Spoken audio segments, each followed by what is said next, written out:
बाहर के लोग बहुत कमाते थे, बड़ा कुदरत आता था, कौन चढ़ेगा इतना ऊपर। जी नहीं पहले था। नहीं आता था भाई, हम सच बात करते हैं, हम खुद गया ना स्कूल में, हाँ हाँ हाँ। तो मास्टर क्या बोलते हैं हमको समझ में नहीं आ रहा है, बड़ा दिक्कत है। अभी तो चलो खैर टीवी आ गया, कोई एक दूसरे आदमी को देख के हाँ जी हाँ जी। फिर हिंदी आते थोड़ा थोड़ा अच्छा आते अच्छा, हैं। पहले था ये बांग का खेती? पहले कहाँ था भाई, तो अभी तो हम लोग पहले राजमा और घी बेचने जाता था नीचे। हेलो एवरीवन, मेरा नाम सनी नेगी है। बाय प्रोफेशन में एक ट्रैक लीडर हूँ। हिमालयन ट्रेल एक्सप्लोरेशन सीरीज़ के लिए मैं आया हूँ मलाना विलेज। आज के इस वीडियो में हम बात करेंगे मलाना के लोगों के बारे में और उनसे जुड़े उनके कुछ सांस्कृतिक पहलुओं के बारे में और यहाँ के तौर तरीके और रीति रिवाजों के बारे में। मलाना विलेज हिमाचल प्रदेश में कुल्लू डिस्ट्रिक्ट के नॉर्थ ईस्टर्न साइड में पार्वती वैली के अंदर लोकेटेड है। ये चारों तरफ से पीर पंजाल माउंटेन रेंज से घिरा हुआ है, जिसमें चंद्रखनी और देवटिब्बा पीक्स हैं। बात करें यहाँ तक के सफ़र की तो आपको पहले कुल्लू डिस्ट्रिक्ट में बुनतर आना पड़ेगा। उसके बाद बुनतर से आपको 21 किलोमीटर का रोड डिस्टेंस कवर करना पड़ेगा जरी विलेज तक, एंड देन जरी विलेज से आपको निरंग विलेज तक एक साइड रोड आपको मिलेगी। निरंग विलेज से 3 किलोमीटर की पैदल दूरी तय करने के बाद का डेस्टिनेशन मलाना आएगा। आप मेरे पीछे एक ट्रेडिशनल हाउस देख रहे हैं। अगर आप ग्राउंड फ्लोर में देखेंगे तो यहाँ पर सूखी लकड़ियों को इकट्ठा किया गया है, एंड अगर आप टॉप फ्लोर पर देखें लेफ़्ट साइड में तो यहाँ पर सूखी घास रखी गई है। इन सब को स्टोर करने का एक ही पर्पस है कि जब यहाँ पर सर्दियाँ आती है तो 3 से 4 फुट के करीब बर्फ़ तो हर टाइम रहती है, तो इस वजह से कहीं भी आना जाना पॉसिबल नहीं होता है। यहाँ के लोग जनरली घर में आग जलाकर घर के अंदर ही रहते हैं और ये सिर्फ बाहर निकलते हैं जो भी जानवर होते हैं उनको खिलाने के लिए। बात करें यहाँ के घरों की शैली की तो यहाँ पर मेनली जितने भी घर बनते हैं वो कातकुनी शैली से बनते हैं। ये बेसिकली यहाँ की स्थानीय शैली है जिसमें कि ज़्यादातर लकड़ और पत्थरों का इस्तेमाल किया जाता है, एंड ये घर गर्म होने के साथ साथ अर्थक्वेक रेजिस्टेंट भी होते हैं। यहाँ के लोग मेनली कनाशी बोली बोलते हैं। जब यहाँ के लोगों को पुराने समय में बार्टर सिस्टम के थ्रू बिजनेस करना पड़ता था बाहरी लोगों के साथ, उस समय वो कुल्लू भी बोलते थे उनके साथ। बेसिकली मलाना अपने सेंचुरीज ओल्ड डेमोक्रेटिक इलेक्शंस के लिए जाना जाता है। मेरे पीछे जो आप देख रहे हैं ये जामलू ऋषि का टेंपल है। जामलू ऋषि और गांव वालों के लिए एक स्पेशल कमेटी बनाई जाती है जिसके लिए यहाँ पर हज़ारों सालों से इलेक्शन का प्रावधान है। जो भी गांव की कमेटी है उसमें टोटल 12 मेंबर होते हैं। ऊपर को चाहे पुजारी कर्मिस्ट मरते तो वो तो बन गया देते जा रहे हैं। और जो नीचे के 8 है उनका वो तो निकल सकते हैं जब मर्जी भाई, 1-2 साल के बाद भी निकल सकते हैं, फिर और चुना के बनाते हैं हम लोग। बाकी हमारा अपना कानूनी होता था हाँ यहाँ हाँ ना। हाँ अभी तो फिर चलो थोड़ा थोड़ा पुलिस में भी करते हैं, नीचे हाँ कोर्ट थोड़ा में भी ना। ये कमेटी करने का स्थान है। आपस के कुछ मामले होते हैं वो यहाँ पे सुलझाते हैं आप लोग। हाँ वो यहाँ ही करते हैं। देखो जूते के साथ नहीं जाते, ऊपर जूता खोल के जाना पड़ता है।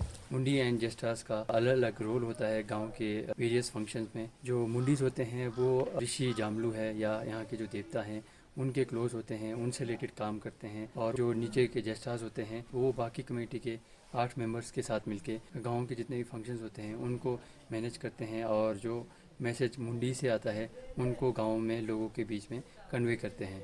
मलाना विलेज कुल्लू डिस्ट्रिक्ट के बाकी 200 गाँव की तरह पहले भी एग्जिस्ट करता था, पर सन 2000 से पहले तक ये दुनिया से अछूता था। इसका रीज़न ये था कि जो उनकी लाइटर आइज़ है या लाइटर कलर स्किन टोन है, तो इस वजह से ये यहाँ के लोग ऐसा मानते हैं कि वो आर्यन रेस को बिलोंग करते हैं। और स्पेसिफिकली अगर मैं कहूँ तो इनका मानना है कि जब अलेक्जेंडर अपने एशिया कॉन्क्वेस्ट को छोड़कर जा रहे थे तो उनके कुछ सैनिकों ने इस गांव में शरण ली थी, जो कि बाद में यहाँ के स्थायी निवासी बन गए थे। हालांकि इस चीज़ का कोई जेनेटिक या फिर एंथ्रोपोलॉजिकल स्टडी में कोई एविडेंस नहीं मिला है। यहाँ के लोगों के इन्हीं मान्यताओं के कारण यहाँ पे थोड़ा अनटचेबिलिटी का इशू रहता है कि जो भी यहाँ पर आउटसाइडर्स होते हैं, चाहे वो इंडिया से बाहर के हों या इंडिया के हों या फिर इवन कुल्लू डिस्ट्रिक्ट के भी हों, तो उन्हें यहाँ के मंदिरों और दूसरे जो आर्टिफैक्ट्स है या कुछ स्पेशल प्लेसेस ऐसे बने हैं जहाँ पर उन्हें छूने की अनुमति नहीं है। इवन जो यहाँ के लोगों के घर है वहाँ पर आपको रहने की परमिशन नहीं होती है। घर में तो हम बिठाते नहीं है ना, अच्छा अभी अच्छा। तक जैसे घर में बिठाया तो वो हम खुद नहीं चला सकते, वो बाहर का लोगों को किराए पे देते हैं। जैसे अभी गेस्ट हाउस बन गया नहीं हाँ बार या बार से, वो हम नहीं चला सकते, अच्छा वो अच्छा। तो बाहर के लोगों को किराए पे दिया हुआ है। बात करें यहाँ के लोगों की जीवन शैली के बारे में तो मेनली यहाँ के लोग सेल्फ सफिशिएंट लाइफ स्टाइल को फॉलो करते हैं, जिसके लिए यहाँ पर मेनली लोग जो भी आटा या अपने दाल होते हैं वो यहीं पर ही उगाते हैं। इसके अलावा कुछ चीज़ें वो बाहर से लेके आते हैं।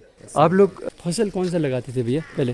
मक्की, कनक, आलू, राजमा, कट्ठू कट्ठू बोलते हैं। कुदरत हो तो हम दूसरों को बोलते हैं, सरियारा लाल टाइप में होते हैं, सरियारा बोलते हैं उसको। कट्ठू होता हमारे दूसरे ही ना, कट्ठू होता था। अच्छा, अभी तक भी है कट्ठू, कोई कोई बेचते हैं अभी भी। पहले था ये भांग का खेती? पहले कहाँ था भाई, तो अभी तो हम लोग पहले राजमा और घी बेचने जाता था नीचे। कितने साल हो गए ये भांग की खेती को शुरू हुए? इसको भी हो गया होना 30-35 साल हो गया होना भाई। और फिर कमाई कैसे करते हैं यहाँ के लोग? भाई ऐसे ही हो जाता है। फिर किसी का भाई भेड़ बकरी है, मालदार भी है ना अभी। अच्छा, ऊन वगैरह बेचते हैं?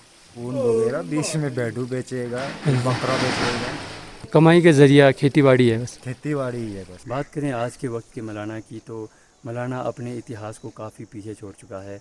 अगर हम एंथ्रोपोलॉजिस्ट कॉलिन रोजर की अगर बुक का रेफरेंस लेते हैं तो उनकी बुक में जो सामान्य और सादगी भरे जीवन की बात की गई थी वो अब कहीं गुम सी हो गई है, क्योंकि यहाँ पर बहुत लंबे समय से बाहरी लोगों का आना जाना लगा हुआ है। तो उस वजह से यहाँ के लोगों के जीवन शैली और खान पान में भी बाहरी दुनिया का असर दिखने लगा है। पहले के मुकाबले अब मौलाना में एजुकेशन सिस्टम काफ़ी बेहतर हो चुका है, क्योंकि अब मौलाना के लोग खुद से ही अपने बच्चों को एजुकेशन की तरफ प्रमोट कर रहे हैं। इसका एक उदाहरण है कि बदलते वक्त के साथ साथ यहाँ पर स्कूल खुल गए हैं।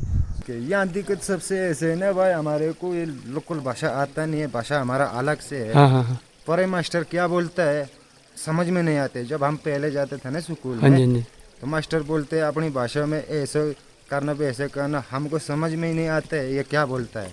बड़ा दिक्कत है। अभी तो चलो खैर टीवी आ गया, कोई एक दूसरे आदमी को देख के हाँ जी, हाँ जी। फिर हिंदी आते थोड़ा थोड़ा आते हैं। अच्छा अच्छा, पहले कहाँ, पहले किसी को कुछ नहीं आता था। हिंदी नहीं बोलते थे पहले?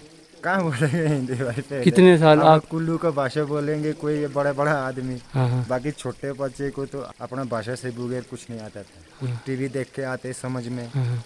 तो अभी ये लोकल भी आ रहे कोई ऐसे, फिर तो इस वजह से थोड़ा थोड़ा पर आते हैं फिर हिंदी आते। पहले नहीं था, हिंदी पहले नहीं नहीं था। आता था भाई। हम सच बात करते हैं, हम खुद गया ना स्कूल में, तो मास्टर क्या बोलते हैं हमको समझ में नहीं आ रहा है। अच्छा अच्छा, आप कितने तक पढ़े हो?